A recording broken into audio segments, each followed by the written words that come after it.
Leonard Ellerbe, the man whose claim to fame is being Floyd Mayweather's sycophantic sideman, and also for having a nose shaped like a cartoon space rocket. It's not even the size of the nose. I've seen plenty of noses bigger than that. It's just the shape of it. It's bizarre. It's like plastic surgery gone wrong or something.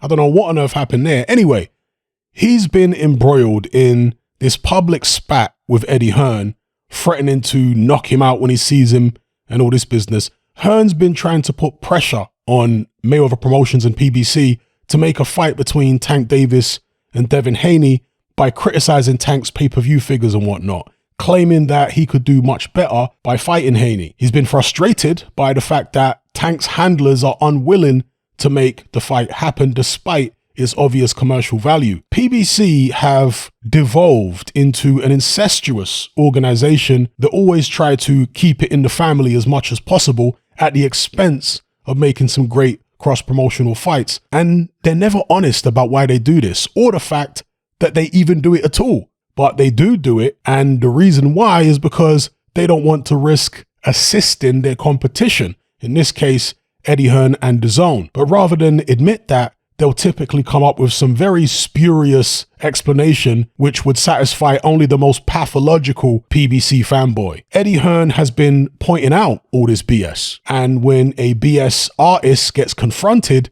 they'll typically start getting all angry and defensive, which is exactly what we've been seeing with Leonard Ellerbe.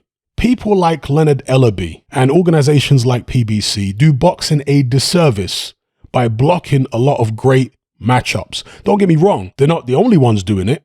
Eddie Hearn and other promoters are not without sin, but PBC are the worst offenders and they're the most dishonest. With Eddie Hearn, for example, he's been very honest about his reasons for not making the Conor Benn-David Avanesian fight, but very rarely will you hear that type of honesty from PBC. They flat out refused to make the Canelo Plant fight until Eddie Hearn was completely removed from the picture. They were scared that he might get too much publicity at the press conferences. This is what these people are like. Fortunately, PBC are not the power they once were, especially after Wilder got knocked off by Fury in one of their rare cross-promotional dalliances. So we should be able to get most of the fights we want without their involvement moving forward.